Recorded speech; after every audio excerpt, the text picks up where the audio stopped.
It's breaking. And there's no heat. Absolutely no heat.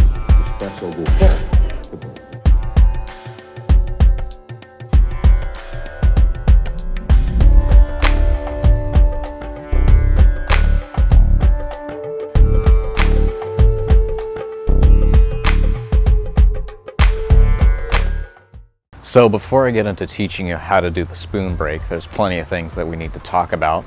The good thing is we're going to do the teaching part pretty soon here.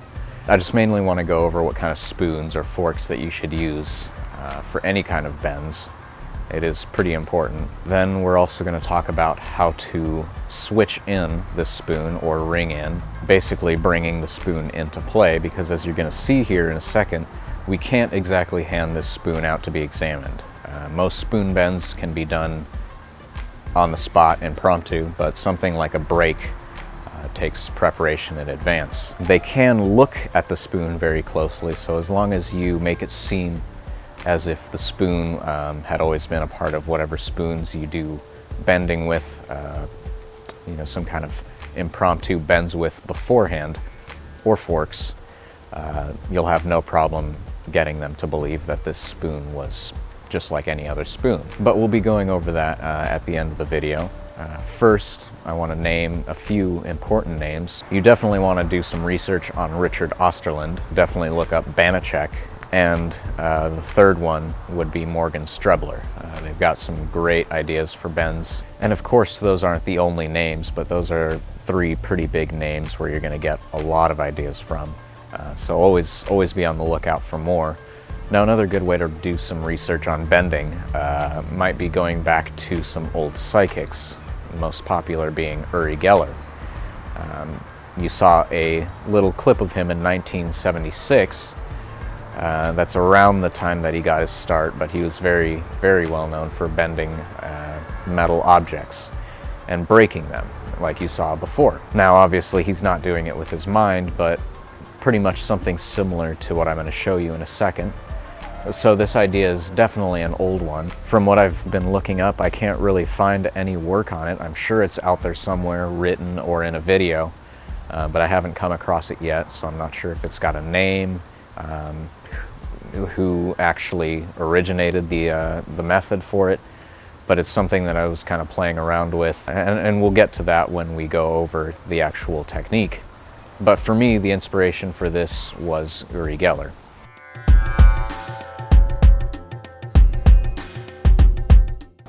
Now, where I get my spoons from is actually Wal-Mart. If you go to a dollar store, they also have spoons and forks. But what I found at Wal-Mart is that they are quite a bit cheaper at 88 cents. The dollar store, they're going to run you over $1 for 4. So they do come in a 4-pack. And I liked the quality of the Wal-Mart ones better. Now, if I bring this in close and show you, I want to show you the pattern of this.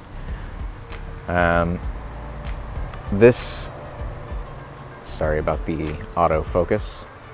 This is not a spoon that I particularly liked. If you can see the pattern on this, if you go to Walmart, don't get this. It's a bit thick. It's a bit hard to do the bends. It's not the worst. You can do the bending with this. But there'll be a picture up soon of the entire product that I do recommend. It's same from Walmart, but it bends very, very nicely. So try and get those ones that I posted a picture of. Try not to get these ones, which I did the bend with in the beginning of the video. It can work, but we'll go over all these problems that you're going to see that this one might give you. If you're not going to buy the exact spoons that I showed you, there's plenty of other places that you can get spoons. Any magic shop really can sell you some good spoons, but I'd recommend just going to a dollar store or Walmart. It's much, much cheaper. Even if you run into some that you don't really like, at 88 cents, it's not that hard to buy these spoons. It's also important when you're buying a spoon or a fork to pay attention to the stem here. You don't want a very thick stem. And this is, you can just kind of tell by the feeling of it. This is a little bit sturdier than the one that I like. It's slightly thicker, so you want to go for fairly thin stemmed ones, and of course you don't want them to be too thick here. Otherwise, that's going to really make it hard to bend. And really, that's all you need to look for in a fork or a spoon. So now that you have that, we're going to learn how to do the work into bending this spoon so that it will be ready to break whenever you want.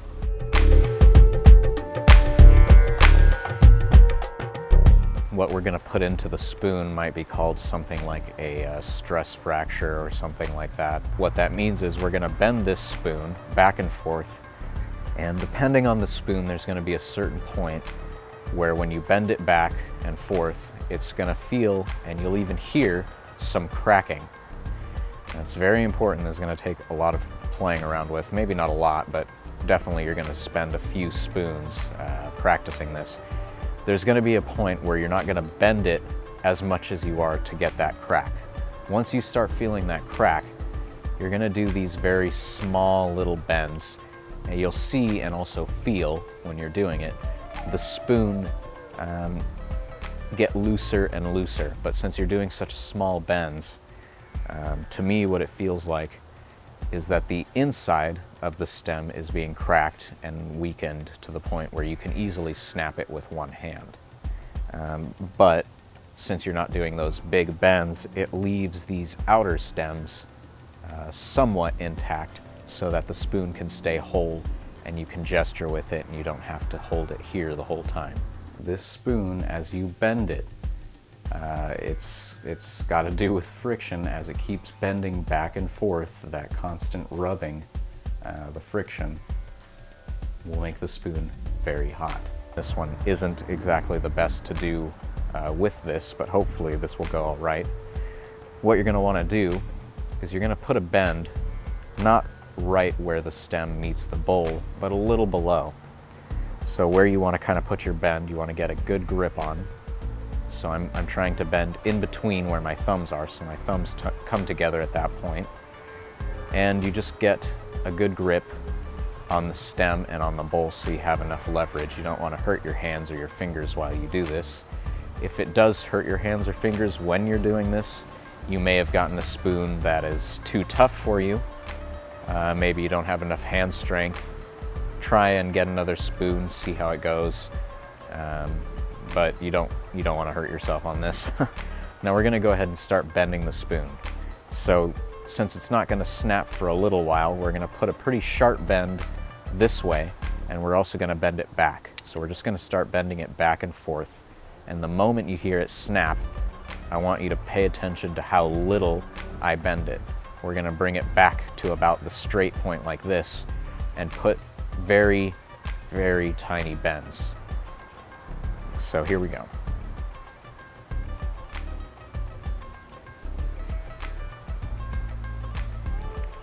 There's a lot of friction as you bend it. It's going to get very, very hot.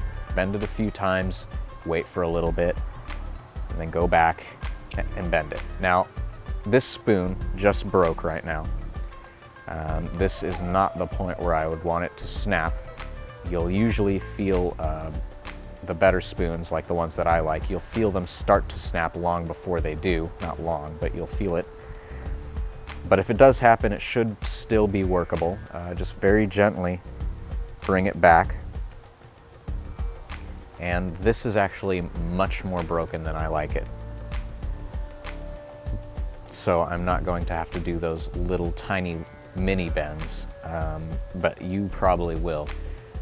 So just do as I explained. Once you hear that first snap, bring it back to a straight position and do these very tiny little bends, and you'll start to feel the spoon get looser and looser. And it should feel like there's no resistance. You'll feel resistance as you come down further and up a little higher, as if you were going to snap the spoon, but you don't want to push it past that point. And once it gets very loose, that's the starting point for the bend. So, since this one is already broken, it's not going to look as good, but you will have a little mark on there. It will be kind of noticeable, but it won't be as noticeable as this. Like I said, this one just broke. Now, I'm going to go over this in a little more detail later on, but since this is my only spoon, I can only Now the spoon actually broke on me, so this normally won't happen to yours, but it should be at a point where it's mainly broken and it's just barely hanging on. You're going to be able to gesture with it. Don't shake it. Don't give it any jerking motion. That will break it. Now, after you've shown it around, obviously, if it's not broken, you want to grip it at that fracture point. So at this point, it's still solid, still together. In their minds, it's still completely solid. And you should be able to put enough pressure in your fingers. You should be able to squeeze, and this will take kind of playing around with just so you understand the feeling yourself. You should be able to squeeze and literally pop that the spoon right in half. Now, you'll notice that sometimes maybe you'll have a little bit of trouble doing it, and if you do, when you're at this position, because you want to grip it as gently as you can so that they know you don't exert any force on it, if you really can't get it to move, one thing you could do is you can put your other finger there for a little bit of support and use that to bend the spoon and kind of forcibly break it between your thumb and your two fingers. Now that should be done under some misdirection of talking to them, so maybe after a while of trying like this, you bring your hand down, just kind of talk, say whatever kind of patter you want, and really just as subtly as you can do it, give it a squeeze and you'll feel it break. Trust me, you'll know when it breaks. Now for me, I really like the look of just a gentle shaking, and just by its own weight, it's already snapped. A little slower than that, sorry. It'll just start to melt. And I like to get it right to that point. Just pause for a beat and let go of the spoon bowl. And there you have your broken spoon. So it doesn't matter that it's broken here now. You have nothing to hide at this point.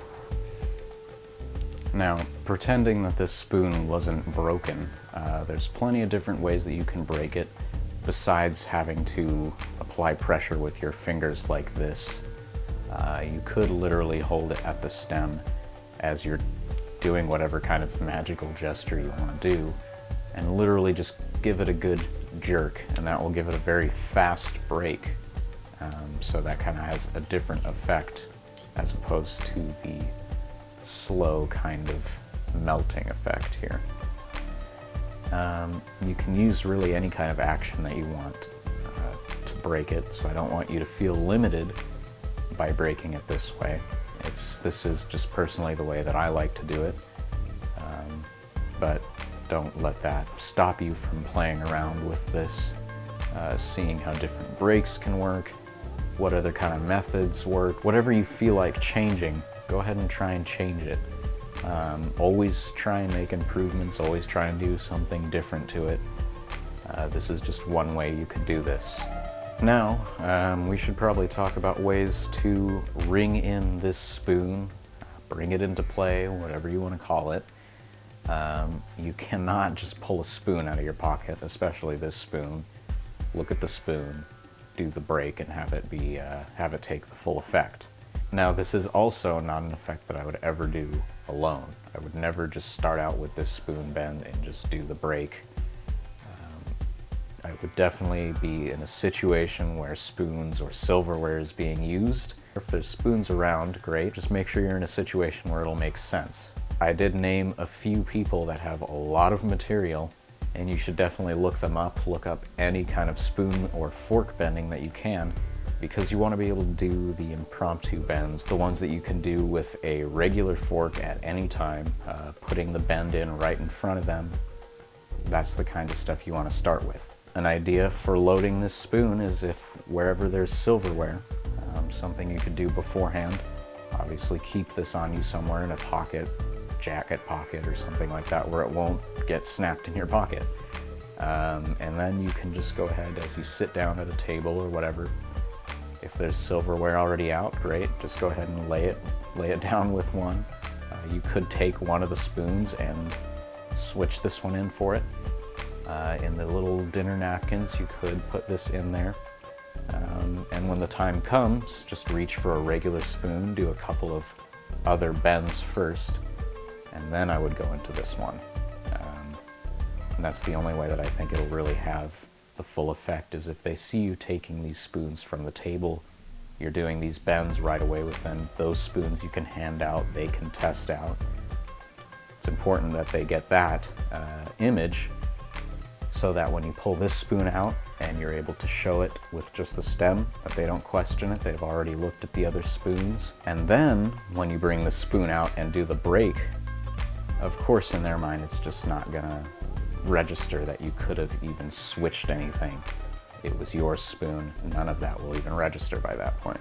It's also a good idea to scout out these other places in advance and see the silverware that they have there, so hopefully yours can match.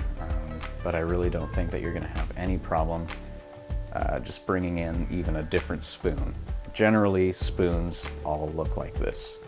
Some kind of silver, same kind of length, always this kind of bowl. But if you really wanted to, you could just go to the place, look at their silverware, and try and get something as close as possible. But again, I really don't think it'll matter. And hopefully you guys have fun with it. But remember what I said, if you don't know any other spoon bending, it's very important that you learn some. Of course, there's going to be a couple of things that I'll teach, some very basic things that'll get you started. But again, I'm definitely recommending that you check out Banachek, Richard Osterlind, and Morgan Strebler. It's just to name a few. There's plenty more that have a lot of good effects out there. Just keep playing around with it, figure out your own things, try and change things, play around with different spoons, different forks. Just play around with it, have fun with it, and hope you guys liked it.